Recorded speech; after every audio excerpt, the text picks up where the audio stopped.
মির্জাফর।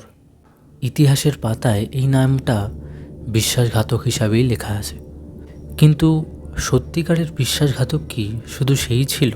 চলুন আজকে তারই গল্প বলি। 1757 সাল, পলাশীর প্রান্তরে মাত্র কয়েক ঘন্টায় বাংলার স্বাধীনতা শেষ হয়ে গেল। নবাব সিরাজউদ্দৌলার বিশাল সেনাবাহিনী থাকতেও তিনি হেরে গেলেন। হ্যাঁ, সেই যুদ্ধে মির্জাফরই বিশ্বাসঘাতকতা করেছিল, কিন্তু সে একা ছিল না। তার সাথে ছিল জগৎ শেঠ, বাংলার সবচেয়ে ধনী ব্যাংকার, যে ব্রিটিশদের সাথে গোপন চুক্তি করেছিল। এছাড়া ছিল রায়দুর্লভ, যে ছিল নবাবের নিজের সেনাপতি। যুদ্ধের মাঠে এসে নিজেই চুপ করে দাঁড়িয়েছিল। উমিচাঁদ, যে ছিল একজন দালাল এবং দুই পক্ষ থেকেই ঘুষ নেওয়ার চেষ্টা করেছিল। আর ক্লাইভ, সে শুধু সুযোগের সদ্ব্যবহার করেছিল। ষড়যন্ত্রটা তৈরি করেছিল বাংলার মানুষরা।